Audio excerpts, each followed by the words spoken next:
ಅಲ್ಲೊಂದು ಚೇರಿದಲ್ಲಿ ಬಾಮ್ಮ ಅಮ್ಮ ಬರಲ್ವಾ? ನನಗೆ ಮುಹೂರ್ತಕ್ಕೆ ಹೋಗ್ಬೇಕಾದ್ರೆ ಮಕ್ಕಳನ್ನ ಹಾಲ್ ಟಿಕೆಟ್ ತಗೊಂಡು ಎಕ್ಸಾಮ್ ಬಿಡಕ್ಕೆ ಹೋಗ್ತಾರಲ್ಲ ಆ ಥರ ಅನ್ನಿಸ್ತು. ಇವತ್ತು ಹೆಂಗೆ ಅನ್ನಿಸ್ತಿದೆ ಅಂದರೆ ರಿಸಲ್ಟೆಲ್ಲ ಬಂದು ಒಳ್ಳೆ ಮಾರ್ಕ್ಸ್ ತೊಗೊಂಡ್ಮೇಲೆ ಆ ರಿಸಲ್ಟನ್ನ ತಗೊಂಡೋಗಿ ಬರ್ತೀವಲ್ಲ ಅಷ್ಟು ಖುಷಿ ಆಗ್ತೀವಿ ನಾವು. ಆ ಥರ ಒಂದಾಯಿತು. ಇಂಥ ಸಮಯದಲ್ಲಿ ನಮ್ಮ ಅಪ್ಪಾಜಿ ಇದ್ವಲ್ಲ ನೋಡೋಕ್ಕೆ, ಇವ್ರನ್ನೆಲ್ಲ ತೊಡೆ ಮೇಲೆ ಇಟ್ಕೊಂಡು ಸಾಕಿದವರು ಇವ್ರನ್ನ ಆ್ಯಕ್ಟ್ ಮಾಡೋಕ್ಕೆ ಬರ್ತಾರೆ ಅಂತಲೇ ಗೊತ್ತಿರಲಿಲ್ಲ. ಅವರೆಲ್ಲ ನೋಡಿದರೆ ಸಂತೋಷಪಟ್ಟಿರೋರು. ಮುಖ್ಯವಾಗಿ ನನ್ನ ತಮ್ಮ ಒಬ್ಬ ತಂದೆಯಾಗಿ ಈ ಇಂಥ ಸಮಸ್ಯೆಯಿಂದಲೇ ಸಿನಿಮಾ ಬರಬೇಕು ಅಂತ ನಮಗೆಲ್ಲ ಹೇಳಿ ಅವನು ಹೇಳಿಬಿಟ್ಟು ಹೋಗಿದ್ದಾನೆ. ಅದಾದಮೇಲೆ ಅಶ್ವಿನಿ ಅವರು ಅದನ್ನ ನಡ್ಸ್ಕೊಂಡು ಹೋಗ್ತಾರೆ, ಎಲ್ಲರನ್ನೂ ಕರೆದು ಮಾತಾಡಿಸ್ತಾರೆ ಈಗ ಮಾಡಿ ಮಾಡಿ ಅಂತ. ನಮಗೆ ನೋಡಿ ಮನೆಯಲ್ಲಿ ಕಳಿಸ್ಕೊಟ್ರೆ ಒಂದು ಗುಣ ನೋಡಿ, ಯಾರಿಲ್ಲ ಅಂದರೆ 3 ತಂದೆ 3 ತಾಯಿ ಅಂತ ಇದ್ರು. ಅವನಿಗೆ ಖುಷಿಯಾಗುತ್ತೆ. ನನಗೆ ಒಂದು ಸಿನಿಮಾ ಚೆನ್ನಾಗಿ ಹೊಡೆದು ಅದಕ್ಕೆ ಆ ಸಿನಿಮಾಗೆ ನಿರ್ಧಾರ ಹೇಳಿದ್ದು ಅಷ್ಟೇ ಹೊರತು ನಮ್ಮ ಕೆರಿಯರ್ ನಿರ್ಧಾರ ಮಾಡಲ್ಲ. ಅದು ಆ ಸಿನಿಮಾದಾಗುತ್ತೆ. ಇನ್ನು ಬೇಕಾದಷ್ಟಿದೆ. ಇವಾಗ ಈಜಕ್ಕೆ ಶುರು ಮಾಡಿದ್ದಾನೆ. ಈಗ ಭೂಮಿಯಿಂದ ಒಂದು ಚಿಗುರು ಕಾಣ್ತಾ ಇದೆ.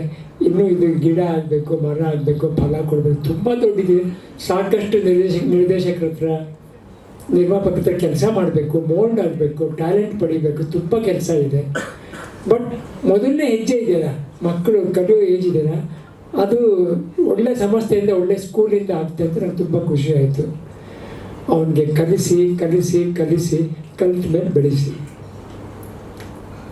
ನನಗೇನು ಅವನಲ್ಲಿ ಏನು ಇಷ್ಟ ಆಯಿತು ಅಂದರೆ, ಸಿನಿಮಾದಲ್ಲಿ ಆ್ಯಕ್ಷನ್ ಇಷ್ಟ ಆಯಿತು, ಫೈಟ್ ಇಷ್ಟ, ಇದೆಲ್ಲ ಬೇರೆ. ನನಗೆ ಅವನಿಗೆ ಕಲಿಬೇಕು ಅನ್ನೋ ಒಂದು ಆಸೆ ಇದೆ.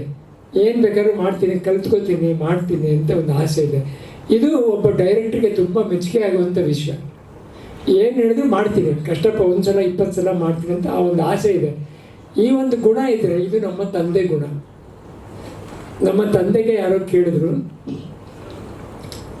ಅಣ್ಣ ನೀವು ಬ್ಯಾಟ್ ಮಾಡೋಕ್ಕೆ ಶುರು ಮಾಡಿದಾಗಲಿಂದ ಯಾರು ನಿಮ್ಗೆ ಸೋಲ್ಸಲ್ಲ ಅಂದರು.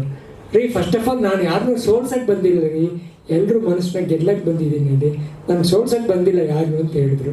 ಆಮೇಲೆ ಅವರಂದರು, ನೀವು ಹೆಂಗನ ತಿಳ್ಕೊಂಡು ಜನಗಳು ಏನು ಬೇಕು ಅಂತ.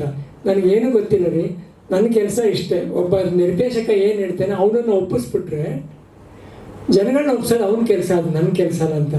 ಒಂದು ಆತ್ಮನೇ ಒಪ್ಸೋಕ್ಕಾಗಲ್ಲ ಅಂದರೆ 100 ಆತ್ಮ ಎಲ್ಲೂ ಒಪ್ಪಿಸಿದೆ. ಅದು ನನಗೆ ಅವನಲ್ಲಿ ಕಾಣ್ತು. ಆ ನಿರ್ದೇಶಕ ಒಪ್ಪೋವರೆಗೂ ಮಾಡ್ದ ಅವನು. ಈ ಗುಣ ಇದೆಯಲ್ಲ, ಅವನನ್ನು ಚೆನ್ನಾಗಿ ಕರ್ಕೊಂಡೋಗುತ್ತೆ.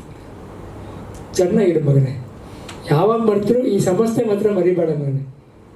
ಎಷ್ಟು ಸಿನಿಮಾ ಮಾಡಿದ್ರು ಈ ಸಮಸ್ಯೆನ ನಮ್ಮ ಮನೆ ಅಂತ ಅನ್ಕೊ. ನಿನಗೆ ತವ್ರ ಮನೆ ಇದೇನೆ, ಚೆನ್ನಾಗಿ ನೋಡ್ಕೊ, ಒಳ್ಳೇದಾಗಿ. ಸಂತೋಷ್, ತುಂಬ ತುಂಬ ಥ್ಯಾಂಕ್ಸ್ ಇರ್ತೀರಿ ನಿಮಗೆ. ಯಾಕಂದರೆ ಅವನನ್ನು ಬ್ರ್ಯಾಂಡ್ ಮಾಡಲಿಲ್ಲ ಸಿನಿಮಾದಲ್ಲಿ. ನೀವು ಬ್ರ್ಯಾಂಡ್ ಮಾಡಲಿಲ್ಲ. ಒಂದು ಆ್ಯಕ್ಷನ್ ಇರೋವಂಥನೋ ಒಬ್ಬ ರೊಮ್ಯಾಂಟಿಕ್ ಇರೋಂಥ ಬ್ರ್ಯಾಂಡ್ ಮಾಡಲಿಲ್ಲ. ಈ ಸಕಲ ಎಲ್ಲ ಸಬ್ಜೆಕ್ಟು ಕೊಟ್ಟರೆ ಅವನಿಗೆ. ಒಂದು ಕಾಲೇಜ್ಗೆ ಹೋಗ್ಬೇಕು, 10th ಎಲ್ಲ ಸಬ್ಜೆಕ್ಟು ಓದ್ತೀವಲ್ಲ, ಅಥವಾ ಎಲ್ಲ ಸಬ್ಜೆಕ್ಟು ಓದಿಸಿ ಆಮೇಲೆ ಏನೇನು ಬೇಕು, ಯಾರ್ಯಾರಿಗೆ ಏನು ಬೇಕು ತೊಗೊಳ್ಳಿ ಅಂತ ನೀವು ಆ್ಯಕ್ಚುಲಿ ಬೇರೆ ನಿರ್ದೇಶಕರಿಗೆ ಒಂದು ಪ್ಲ್ಯಾನ್ ಮಾಡಿ ಕೊಟ್ಟಿದ್ದೀರ, ಒಂದು ಪುಸ್ತಕ ಮಾಡಿ ಕೊಟ್ಟಿದ್ದೀರ. ನಾನು ಇರೋರು ನಿಮ್ಮನ್ನು ಮರೆಯೋದಿಲ್ಲ, ಈ ಸಮಸ್ಯೆ ಮರೆಯೋದಿಲ್ಲ. ತುಂಬ ಖುಷಿ ಪಡ್ತೀನಿ. ನಾವು ಮಾಡಬೇಕಾಗಿರೋ ಕೆಲಸ ನಮಗೇನೋ ಚೆನ್ನಾಗಿ ನೀವು ಮಾಡಿದ್ರಿ. ನನಗೆ ಒಂದು ನೋವಿತ್ತು, ಅಲ್ಲ ಕಣಯ್ಯ, ನನಗೆ, ನಮ್ಮ ಅಣ್ಣನಿಗೆ, ನನ್ನ ತಮ್ಮನಿಗೆ, ನಮಗೆಲ್ಲ ಒಂದು ಬ್ಯಾಕ್ ಬೋನ್ ಇತ್ತು. ನಮ್ಮ ತಂದೆ, ನಮ್ಮ ತಾಯಿ, ನಮ್ಮ ಚಿಕ್ಕಪ್ಪ, ಉದಯಶಂಕರ್ ಅವರು ಎಲ್ಲ ಇದ್ದರು. ಒಂದು ಕೋಟೆ ಇತ್ತು. ಇವ್ರಿಗೆ ಇಲ್ವಲ್ಲ, ಒಂಥರ ಆರ್ಫನ್ಸ್ ಆಗಿಬಿಟ್ರಲ್ಲ ಅಂತ ಭಾಳ ಬೇಜಾರಿತ್ತು. ನನಗೂ ಹುಷಾರು ತಪ್ಪಿಬಿಡ್ತು. ಏನಪ್ಪ ಹಿಂಗಾಗೋಯ್ತಲ್ಲ ಮಕ್ಕಳಿಗೆ, ಅವ್ರು ಬರೋ ಟೈಮಲ್ಲಿ ನಾನು ಹಿಂಗೆ ಆಗ್ಬಿಟ್ಟೆ ಅಂತ. ಅಂಥ ಟೈಮಲ್ಲಿ ನನ್ನ ತಮ್ಮ ಕೈ ಹಿಡಿದು ಇವ್ರಿಗೆ ಒಪ್ಪಿಸ್ಬಿಟ್ಟು ಹೋದ್ನಲ್ಲ, ಇದು ನಮ್ಮ ಶಕ್ತಿ, ಇದು ದೇವರೇ ಮಾಡಿದಂಥ ಒಂದು ಆಶೀರ್ವಾದ. ಇದು ಈ ಆಶೀರ್ವಾದ ಅವನ್ನ ಚೆನ್ನಾಗಿ ಬೆಳೆಸುತ್ತೆ. ಮತ್ತು ನೀವೆಲ್ಲ ನಿಂತ್ಕೊಂಡು ಪ್ರತಿಯೊಬ್ಬರಿಗೆ ಕೆಲಸ ಮಾಡೋರಿಗೆ ಏನು ಗೊತ್ತು, ಗುರು ಚೆನ್ನಾಗಿ ಬರಬೇಕು, ಗುರು ಚೆನ್ನಾಗಿ ಬರಬೇಕು. ಪ್ರತಿಯೊಬ್ಬ ಮನುಷ್ಯನೂ ಇತ್ತು, ಗುರು ಚೆನ್ನಾಗಿ ಮಾಡಬೇಕು, ಗುರು ಪಿಕ್ಚರ್ ಚೆನ್ನಾಗಿ ಬರಬೇಕು ಅಂತ ಆತ್ಮದಿಂದ ಕೆಲಸ ಮಾಡ್ತಿದ್ರಲ್ಲ. ಯಾರನ್ನು ಕೇಳಿ ಸರ್ ಚೆನ್ನಾಗಿ ಮಾಡ್ತಾರೆ ಸರ್, ಚೆನ್ನಾಗಿ ಬರುತ್ತೆ ಅಂತ ಪ್ರತಿಯೊಬ್ಬರಿಗೂ ಆಸೆ. ಆ ಆಸೆನೇ ಇವತ್ತು ಜನಗಳ ಮಧ್ಯೆ ಬಂದು ಬದುಕ್ತಾ ಇದೆ. ಇನ್ನು ತುಂಬ ಜರ್ನಿ ಇದೆ, ಇನ್ನು ತುಂಬ ಪ್ರಯಾಣಗಳಿದೆ. ಅವನಿಗೆ ಮಾಡ್ತಾ ಹೋಗ್ತಾನೆ. ನೀವು ಬೆಳೆಸ್ತಾ ಅವನ್ನ ತಿಂತಾ ಹೋಗಿ, ಅವನು ಬೆಳೀತಾನೆ. ಅವನು ಕಲಿತಾ ಹೋಗಲಿ, ಅವನಿರೋವರೆಗೂ ಅವ್ನು ಕಲಿಬೇಕು. ಕಲಿಯುಗ ಮುಗಿದ್ರು ಕಲಿಕೆ ಮುಗಿಯಲ್ಲ ಅಂತ ಹೇಳ್ತಾರೆ, ಅದು ಸತ್ಯ. ಅದು ಎಲ್ರಿಗೂ ಒಳ್ಳೇದಾಗಲಿ. ಥ್ಯಾಂಕ್ಸ್ ಅಪ್ಪಾಜಿ, ಮತ್ತೆ ಥ್ಯಾಂಕ್ಸ್. ನಾನು ಎಷ್ಟು ಹೇಳಿದ್ರು ಅದು ಕಮ್ಮಿ ಆಗುತ್ತೆ.